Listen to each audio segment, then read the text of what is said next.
Good morning, everybody. Give me a few minutes to present to you the main focus of my report and the resolution. We will be talking about the details in the next couple of days, I'm aware, but I would like just to give you an overview. I am very glad that in the second committee we have a very good working atmosphere, I may say, with our chair, Asa Guliev, and our vice chair, Artur Gerasimov, who, as you know, is not here because of the situation in Ukraine. But I really would like also to begin with greeting Artur Gerasimov and lauding him for the for the big commitment he has to this committee despite all the difficulties. I would also like to say thank you to the Secretariat. Here's Marco Bonobello, but also a lot of other people are engaged in making this possible. And one more person to mention, Tabitha Rauscher, who is just standing there taking a picture of me, has also been very instrumental on making this happen, because writing such a report and a resolution, as you can imagine, is a huge task. We have spent so many nights in the spring working on this. Now you have a piece of paper, a few pages, and you're like, yeah, it's nice. But we spent many sleepless nights on making it possible, so thank you also to Tabitha and my staff in Vienna. Now, I would like to build upon the most excellent speech that our chair just gave and go into the details of the report, very much based on what we have heard. Security and stability in the fields of economy, environment, technology and science is absolutely key. You know, sometimes the second committee is maybe, many people don't think it's so interesting. Well, I think it is the most interesting in these times. And it was also the most forward-looking, because the crises we see today are solved by the approaches that we discuss in the second committee.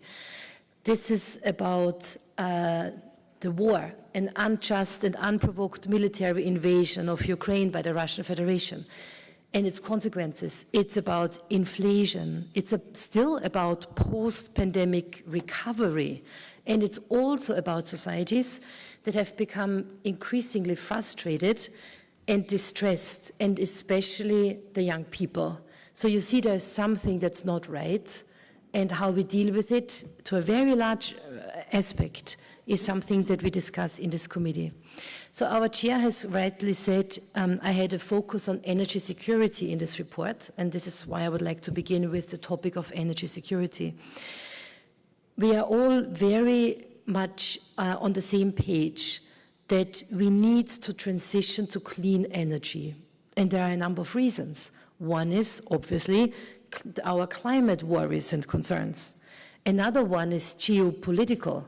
There are still many countries in the OSCE region who heavily depend on the Russian Federation with regard to energy. And it is also a public health concern. You know, pollution harms people, and pollution doesn't stop at borders. We have seen a number of examples of one pollution incident in one country, but the effects largely handed down to another country, right? So we need to find common solutions. The same is true about water. Water scarcity has direct implications on human health, on sanitation, but also on political stability. And in the OSCE region, we have 150 shared waters, rivers, lakes. So obviously we need to find common solutions. And there's another issue that we have not talked about much, and that is microplastics. We need to do more research, but there are several indicators that microplastics pose unprecedented health threats on us. And I want to thank John Elder from Canada, who drafted a supplementary item on this issue, because my report has limited space, of course, and I was very happy to help and co-sponsor the drafting of this supplementary item. Now, so we all are on the same page that we need energy security through energy diversification, yes? However, there's also things that we have to be aware of, especially as parliamentarians.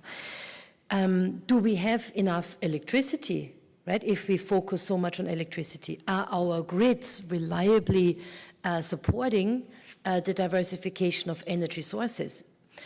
Researchers at an Austrian university told me, without sufficient energy, living standards will decline. I mean, you could say that's obvious, but I think it needs to be said in a parliamentary context. And the stability of political systems and democracy is directly connected to the stable and affordable provision of energy, right? Stable and affordable provision of energy results in stability.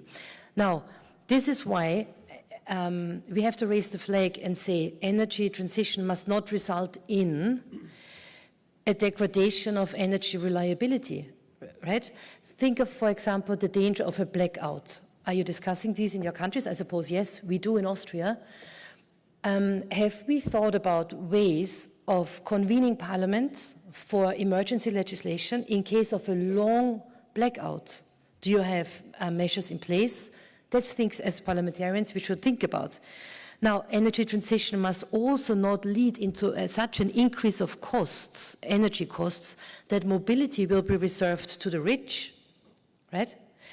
It must also not result in deindustrialization or create major competitive disadvantages for our countries in the OSCE region versus other regions, right? So we do not want to cause economic decline because that is not good for the people, and as parliamentarians we represent people.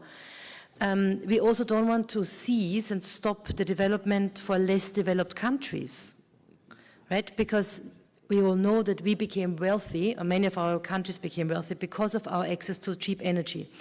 So, this being said, the solution is clean energy transition has to be brought about through technology and science, and this is why we are here in the second committee.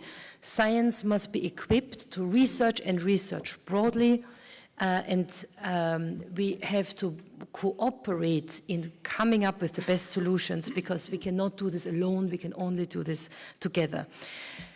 Another concern is critical infrastructure, which we need to protect, and cybersecurity threats. And I will remind you of what happened at the Kakhovka Dam, and this happened after we handed in report and resolution. This is why you do not find it referenced. But we will find a way with amendments to add this into our resolution. There is nuclear threats if we do not protect sufficiently critical infrastructure. Besides this broad and big topic, there are issues in the report, such as medical security. One issue is the production of essential medication in our proximities in the OSCE region. I thought we could improve that. Another thing in the report is the right to inclusion and participation independent of people's ability to use digital means. That is becoming an issue with the older generation. I mention human trafficking, which has shifted to become a technology-initiated crime. I talk about the Arctic, and that it needs peaceful economic development and the protection of its very fragile environment. I talk about food security, and there I mention the crime of the Holodomor, which was an organized starvation of Ukrainians by Russia in the years 1932 and 1933, claiming millions of lives. And you see patterns that seem to be reappearing. And I mentioned the issues of artificial intelligence and data management, which are topics that, should I be re-elected as rapporteur in this committee, I would like to focus on, especially in my next report. Now, to conclude, motivating people to engage and contribute in the areas of concern of the second committee is key for us parliamentarians. We need people to engage in science, in public discourse. We do not need people to withdraw in frustration. And this extends especially to the young generation. So I think it makes sense to join forces and work together and to communicate also the positive things. The more negative we speak, the more people will be frustrated didn't withdraw. You know, there were achievements. For example, harmful chemicals we have cut by 50% in the last decades. Rare species have reappeared. And, you know, I have 4 children, and my 9-year-old said, if you go and work to protect the environment, do not forget to protect the reefs, right? So beautiful, little boy. And we do see positive developments. The Great Barrier Reef is showing signs of recovery, and they say it's better than it was in the last 30 years. We need to say that as well. If we do this, people will say, okay, so let's join forces and improve the situation. So instead of anxiety, I advocate to find opportunities in crisis. And OSCE is at a turning point. You could say, where's OSCE going? What's the purpose? And maybe this is our great moment to look for new ways of cooperation in issues that we cannot solve alone. And if it's on us to establish OSCE as the one platform who can actually do this for the entire region. In this sense, I'm very much looking forward to working with you in the next couple of days on all of these key issues. Many thanks.